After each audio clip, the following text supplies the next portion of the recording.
l'Éternel est Dieu. Nous sommes heureux de celui, notre Dieu qui nous a sauvés. Nous puissions annoncer les vertus de celui qui nous a sauvés des tourments de la vie. Un rocher notre vie, un rocher qui est toujours le rocher des cieux pour la gloire et que l'honneur de l'éternel Papa. Au nom de notre Seigneur Jésus-Christ.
a rendu possible. Dans 1 Chronique 13.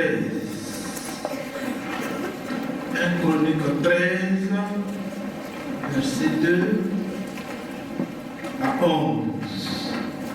Vous savez que c'est là que je fais les longues lectures. Ça résume le sujet que nous voulons traiter ce soir, ce matin.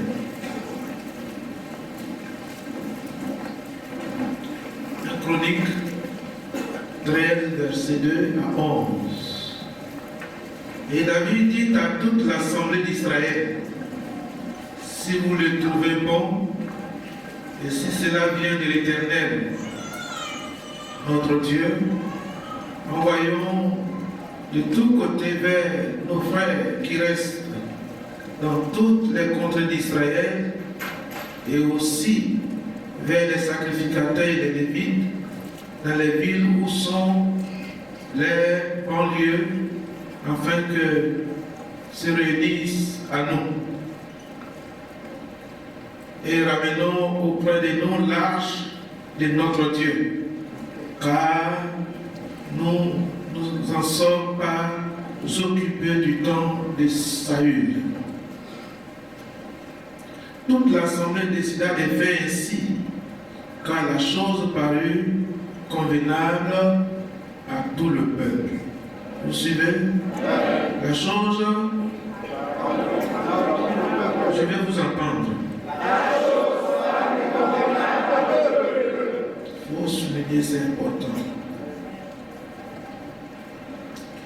David assembla tout Israël depuis les Chichor d'Égypte jusqu'à l'entrée de Hamat pour faire venir de Kirjat-Jarim l'arche de Dieu. Et David, avec tout Israël, monta à Bala, à Kirjat-Jarim, qui est à Juda, pour faire monter l'arche de Dieu, devant laquelle est invoqué le nom de l'Éternel qui réside entre les chérubins. Ils mirent sur les chars neufs l'arche de Dieu, qu'ils emportèrent de la maison d'Abinadab. Uza et Ashlo conduisèrent le char. David et tout Israël dansèrent devant Dieu, et toutes les tambourins, des cymbales et des trompettes. Lorsqu'il fut arrivé à l'ère de Kidon, souligné là aussi, dans une autre version, la même Bible, parle de Nakon. De Kidon, Uza étendit la main pour saisir l'arche, parce que le bœuf la faisait pencher.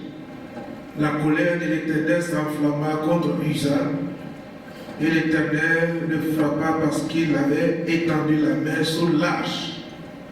Uza mourut là devant Dieu. David fut irrité de ce que l'Éternel avait frappé Uza d'un tel châtiment. Et ce lieu a été appelé jusqu'à ce jour Pérez Uza. Dieu vous bénisse. Veuillez vous asseoir.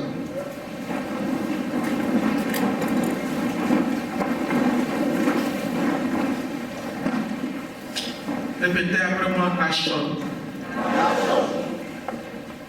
Encore une fois. Je n'entends pas. 1, 2, 3.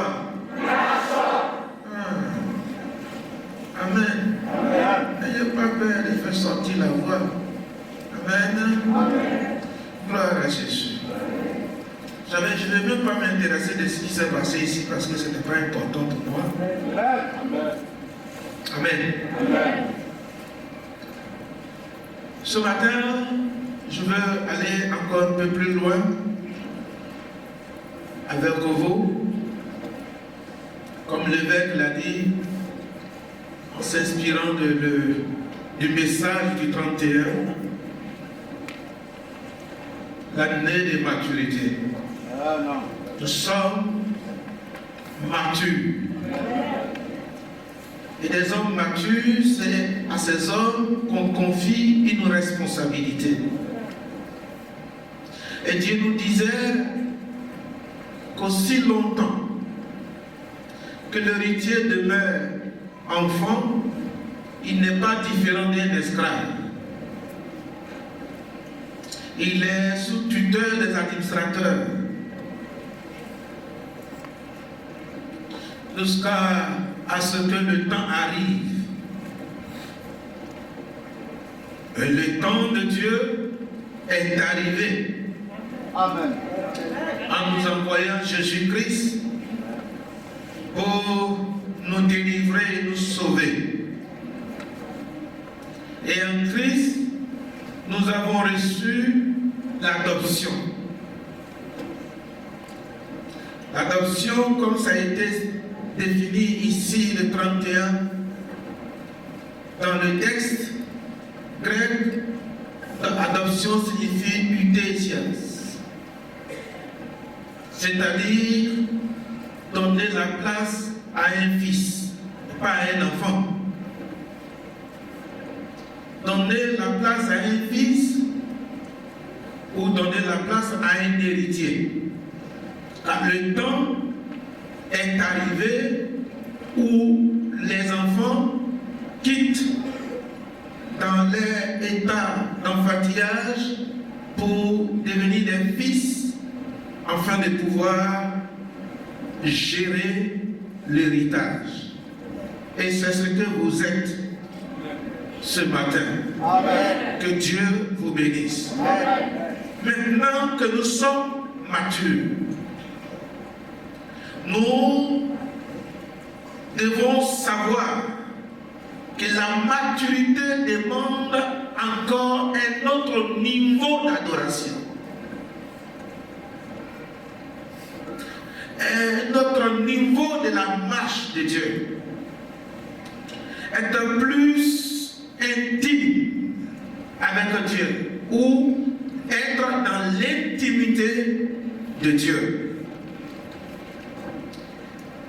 Notre adoration, nos prières, nos prédications convergent dans ce sens. Et la maturité, ce n'est pas quelque chose, ce n'est pas une qualité qui s'acquiert en une seule journée. En étant mature, il y a encore des choses à savoir. Que lorsque nous sommes enfants, ce que nous sommes appelés à savoir ou à connaître nous qualifie davantage sur le chemin de la maturité. Et ce matin, je voudrais vous parler d'un sujet aussi important. Il s'agit de l'âge de l'Éternel, l'âge de l'alliance. L'âge veut dire en hébreu kibod. Kibod qui signifie la présence lourde de Dieu. La présence de Dieu au milieu de son peuple. Cette présence nous conduit vers Dieu. Elle nous éclaire. Elle nous indique ce que nous avons à faire. Elle nous ouvre les yeux et elle nous oriente. La présence de Dieu signifie aussi la direction divine. Nous n'entreprenons rien sans sa présence. Nous ne pouvons rien faire sans sa présence.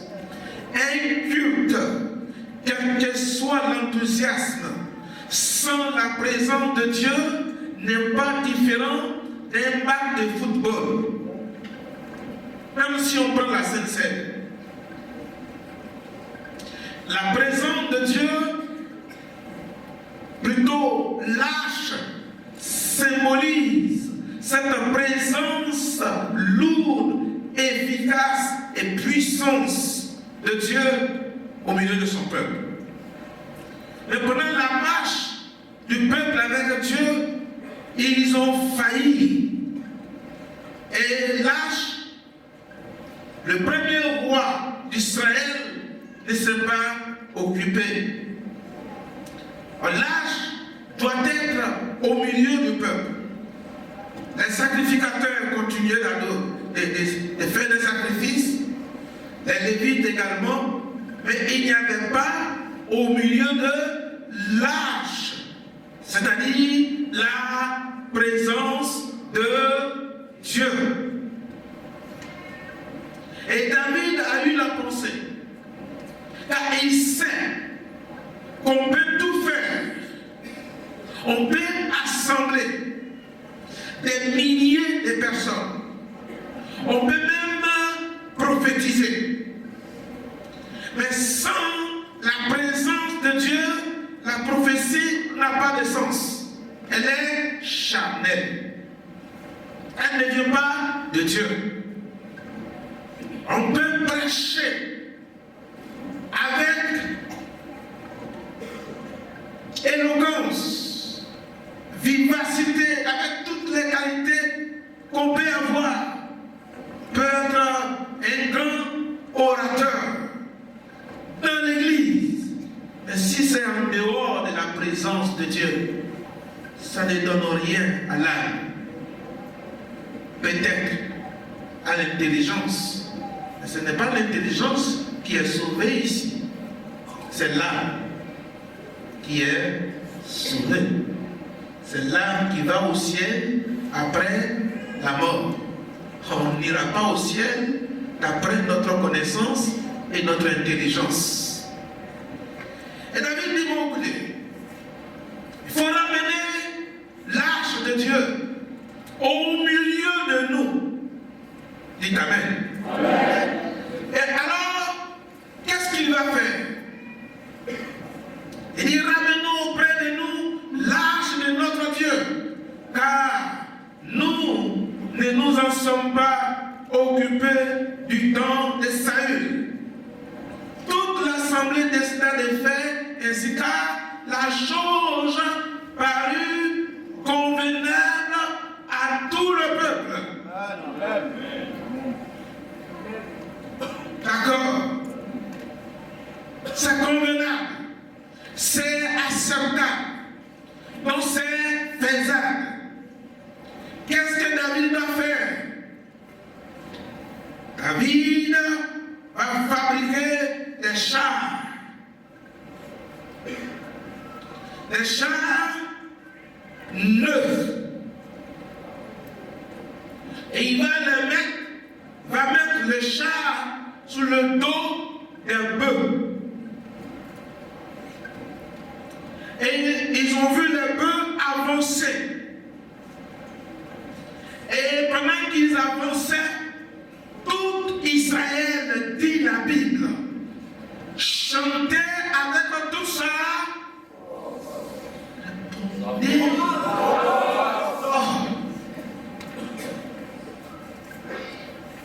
Tout Israël dansait avec toute sa force. Il dansait. David aussi dansait. Avec des cris, des joies, des louanges. Avec les harpes, des tambourins, des luttes, des trompettes.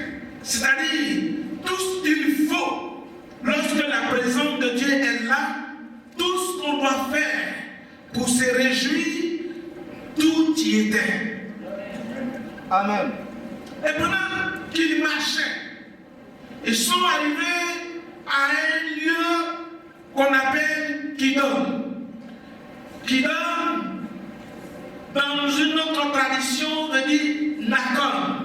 Mais en hébreu, ça signifie Nashon. Nashon est traduit par préparer. C'est la signification. Dès qu'ils sont arrivés au lieu appelé préparer, c'est là le thème de mon message. Dis à ton frère préparer. Préparer. Encore une fois. Préparer. Encore une fois. Préparer. Encore une fois. Préparer. Ou alors nous pouvons dire préparation. Préparation. Lorsqu'ils sont arrivés dans ces lieux, les bœufs ont commencé à faire pencher quoi? L'arche. Usa qui conduisait va toucher l'arche pour bien la positionner sur le dos des bœufs.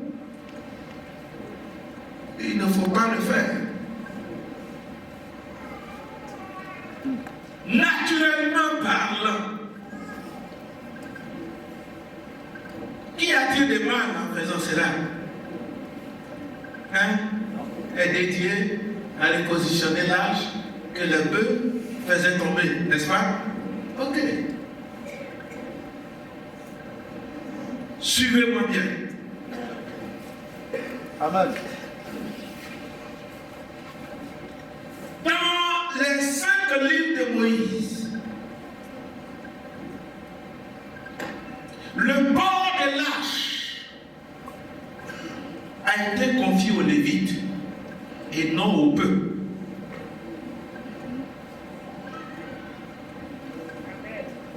Amen. David avait tout préparé pour ramener la présence de Dieu. L'arche, mais la seule chose qu'il avait manqué, ou qu'il avait négligé, ou oublié, c'est que ce sont les Lévites qui sont qualifiés à porter la présence de Dieu.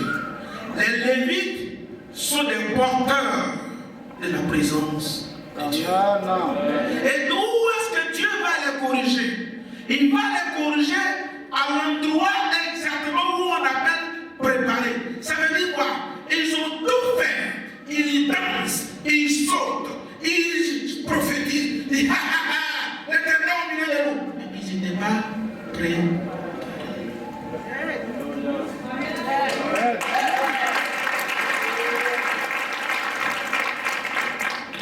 Ça veut dire toutes ces danses, tous ces cris, Dieu n'y était pas. Amen. Dieu n'y était pas. Cela nous enseigne, bien-aimés, que l'apparence peut nous tromper. Jesus. Dans l'apparence, on pense que tout marche bien. Tout tourne bien. Lorsqu'on voit le visage, il n'y a rien à faire. Dieu est ici. Si Dieu n'est pas là, pourquoi ils sont si nombreux? Ou bien encore si petits? En nombre. Ça n'a rien à voir. Comment est-ce qu'on peut mettre l'arche de Dieu sous les dos des bœufs? Parce qu'on a fabriqué un char neuf. C'est-à-dire modifier, réformer la manière de porter la présence de Dieu. Dis à ton frère, c'est dangereux. Dangereux. C'est dangereux. Et voici l'une des raisons pour laquelle le peuple de Dieu n'arrive plus à voir Dieu se manifester au milieu d'eux. C'est la raison.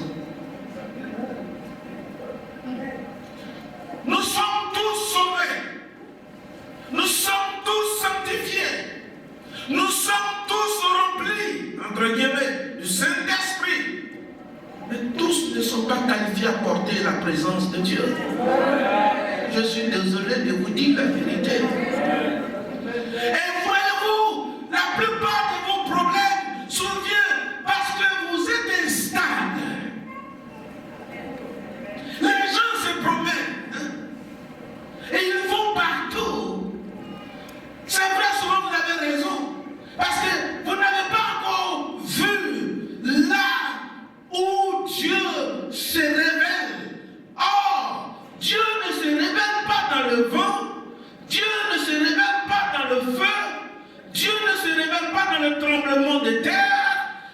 se révèle à travers sa parole. Alléluia.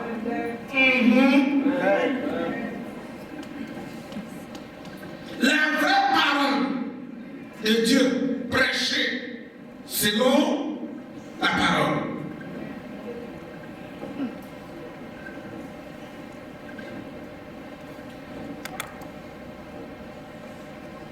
Et souvent, on est mort, quoique vivant. Parce qu'on a touché ce qu'on ne doit pas toucher. On ne s'est pas préparé.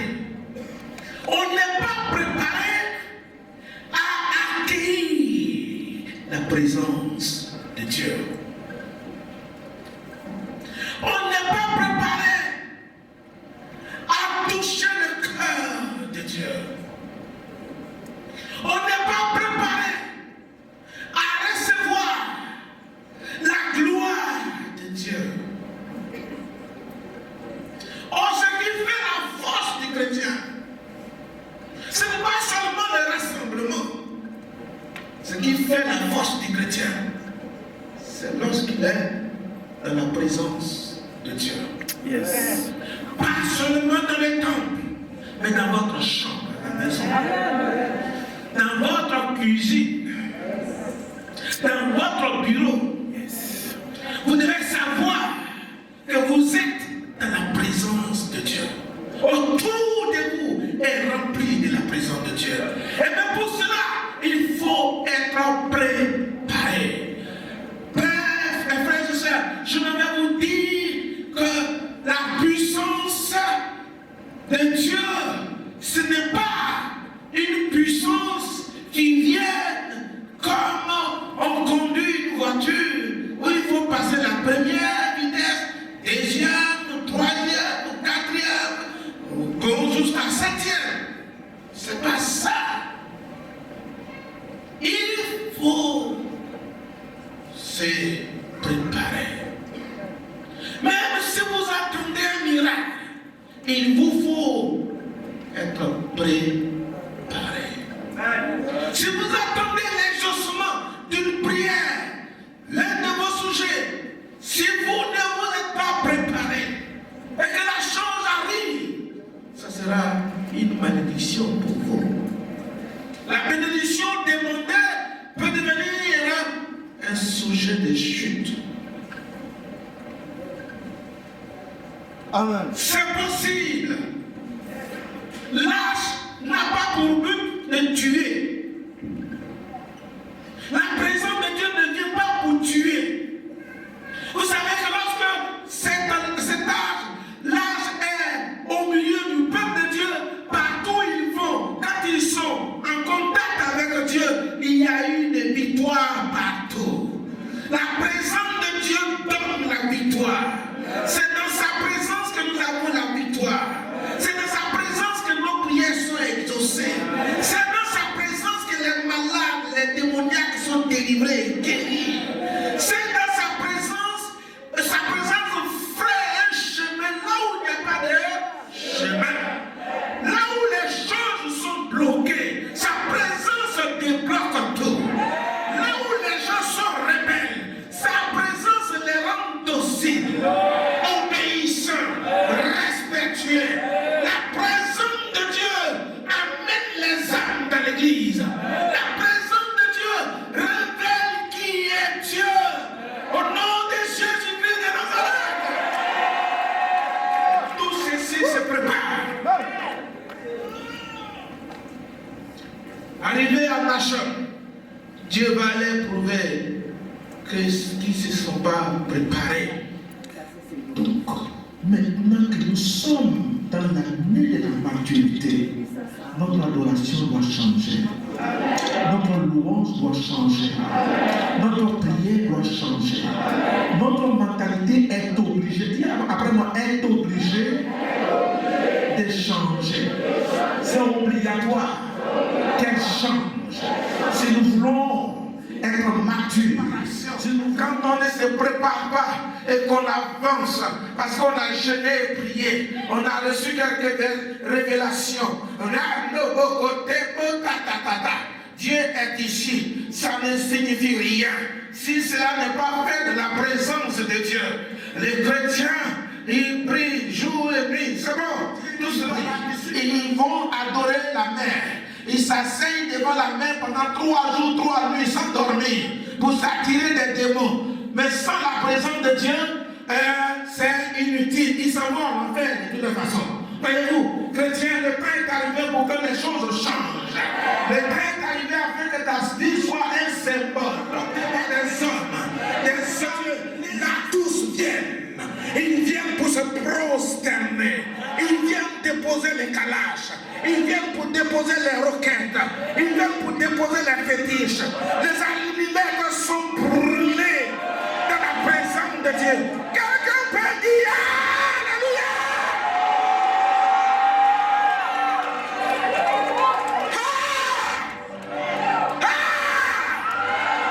Voilà ce qui m'intéresse. Rien ne m'intéresse. Qui me connecte à Dieu, qui me réconcilie à Dieu, qui me restaure et qui me qualifie, me prépare à aller loin, à avancer, comme Moïse. Et lorsqu'il tourne ses regards, son fils est en présence. Lève-toi, dis à ton Machon, lieu qui signifie préparer. À 89 ans, il y a une maman de 89 ans en train de faire cuisine sous pression.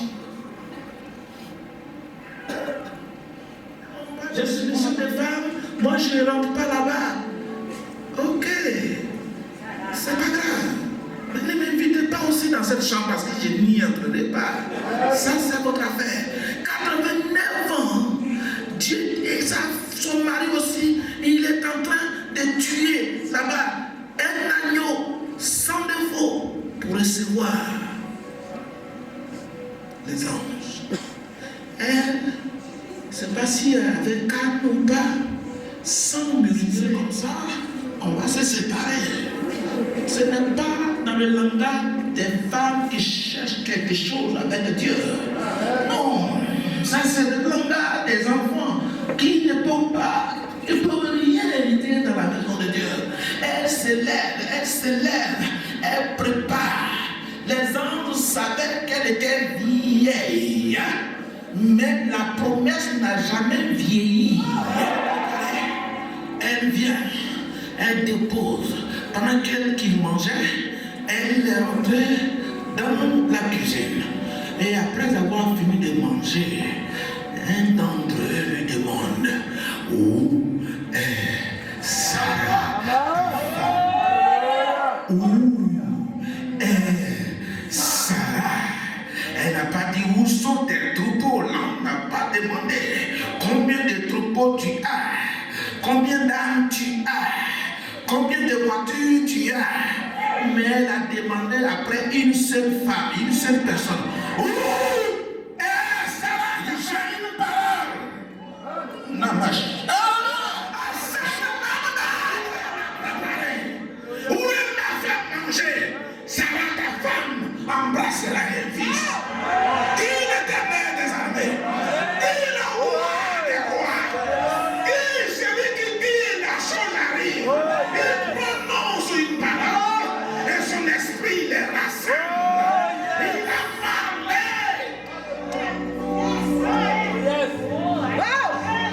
L'année prochaine, à cette même date, sera ta femme aura un fils. Et elle a eu son fils à 90 ans.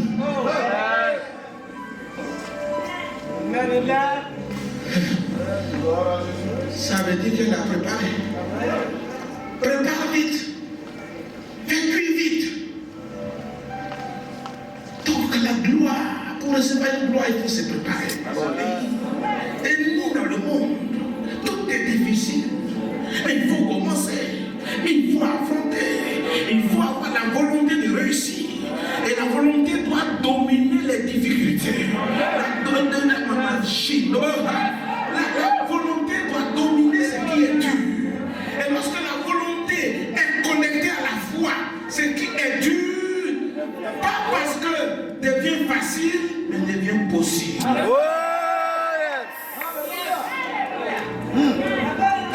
possible. Il n'y a pas de volonté de réussir. Quand vous voyez les gens dire je m'en vais au travail, ils n'y vont pas avec une volonté. On voit, on sait. On a voit, je m'en vais à l'église. Souvent, on ne va pas avec une volonté. Je n'étais pas ici le dimanche, mais j'ai appris ce témoignage glorieux parce que les sœurs et les frères disaient je m'en vais adorer mon Dieu si vous voulez tuer moi. Ça, c'est des chrétiens. Je dis bien, c'est des chrétiens. Je dis encore, c'est des chrétiens. Amen. Alléluia. Répète après moi. Les bœufs ont été créés pour manger. Tout cela vient de l'Éternel. Mais leur rôle, pas de porter les chars, c'est pas à eux. La présence de Dieu ne se trouve pas partout. Je le répète, la présence de Dieu ne se trouve pas partout. Tous ne sont pas qualifiés, préparés à apporter la présence de Dieu. Chapitre 15, verset 2. Chapitre 15, verset 2. Alors, David dit, l'arche de Dieu. Laissez, je vais lire et vous répétez après moi. Alors, David dit, l'arche de Dieu ne doit être portée que par les Lévites. Car l'Éternel les a choisis pour porter l'arche de Dieu et pour en faire le service à toujours. Il a compris maintenant. Il a compris la leçon. Et il s'est irrité. Puis il a commencé à réfléchir. Mais pourquoi tu as fait ça? Je fais tout pour te glorifier. Mais en retour, tu tues. J'ai pris tout mon temps. Mais il n'y a pas de résultat. Il lui dit, regarde dans la parole. Qu'est-ce qui est écrit là-bas? David tourne les pages de la Torah.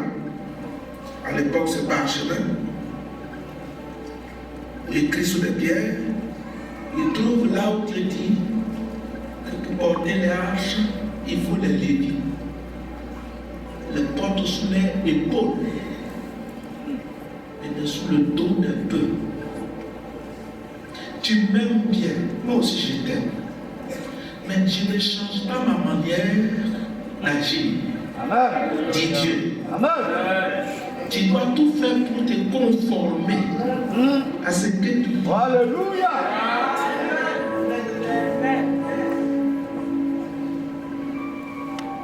Dis c'est possible. C'est porter l'arche. À condition que ce soit sous le pôle de ceux qui sont choisis. Et il s'est rendu compte que ceux-là ont été choisis par l'Éternel. Il précise bien par l'Éternel à porter l'arche et en faire le service pour toujours. Dites encore Amen. Dites encore Amen. Je suis chrétien, ce n'est pas pour les choses de ce monde-là que je suis chrétien. Ce n'est pas pour être président de la République que je suis chrétien. Ce n'est pas pour être milliardaire que je suis chrétien. Ce n'est pas pour être beau ou vilain que je suis chrétien. Je suis chrétien parce que je veux aller au ciel après ma mort. Je veux la vie éternelle après ma mort. C'est pour ça que je suis chrétien. Maintenant que je suis dans ce monde, Dieu m'autorise à lui demander ce dont j'ai besoin. Mais cela ne dépend pas de mon salut. Mon salut est en Christ. Cette chose, par exemple, banane braisée, ne me donne pas le salut. Ça joue son rôle juste ici. Alléluia. Vous savez de quoi je parle? Voilà, c'est tout. Ça fortifie le corps, mais ça ne sauve pas. Qu'est-ce que nous cherchons, bien-aimés? Le temps est arrivé. Le temps est arrivé de savoir que David s'est rendu compte que l'erreur ne venait pas de Dieu. La faute ne vient pas hors de lui. La faute vient de lui. Ça y est dans sa vie. C'est lui qui a commis l'erreur, c'est pas Dieu. Regarde dans ton fond, regarde dans ton cœur. Regarde bien dans ton cœur. Tes problèmes, la source de tes problèmes vient d'où? Ce que tu accuses là, est-ce que réellement c'est eux qui sont à la source de tes problèmes? Je m'en fous. Si ton père est le maître des sorciers, ça c'est pas mon problème. Si ta maman est la mère créatrice même de la sorcellerie, c'est pas mon problème. Je parle du fait que tu es né de nouveau. Tu es né de Jésus-Christ. C'est de ça que je parle.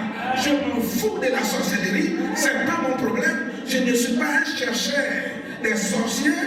Je ne suis pas allé à l'école pour ça. Je ne vais pas aller à l'école pour ça. C'est leur travail. Moi, mon travail, c'est de chercher Dieu et être dans sa présence. Si tu veux t'asseoir sous la bénédiction de tes parents, de tes frères, de tes enfants, de tout, allez, tu fais semblant d'être chrétien, c'est ton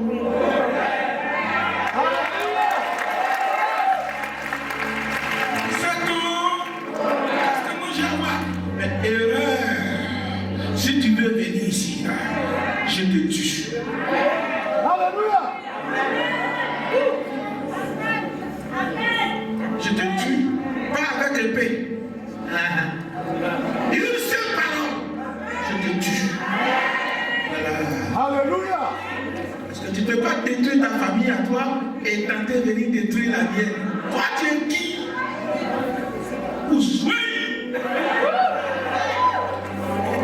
Alléluia! Il y a mon verset dont tu as besoin. Avant tout, c'est la présence de Dieu.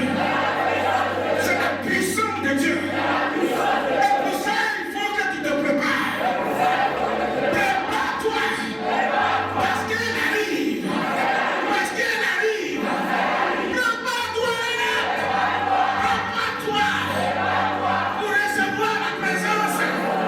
On se prépare. Même pour avoir de l'argent. On se prépare. Pour réussir dans la vie. On se prépare. Pour avoir un diplôme. On se prépare. Même pour voyager. On se prépare. On se prépare. La gloire se prépare dans le nom de Jésus-Christ.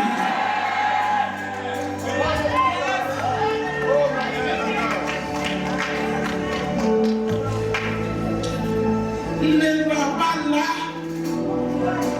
où on a mis les chars, comment dirais-je, un char neuf, bien propre, avec des peintures modernes, mais qui est sous le dos des bœufs. Amen. Alléluia. Vous entendez bien ce que je dis? Il ne faut pas aller là-bas si tu cherches Dieu. Tu vas mourir avec Usa. Allez là-bas, on se débrouille pour aider Dieu. Dieu, oh, tu deviens faible, attends, je te dis.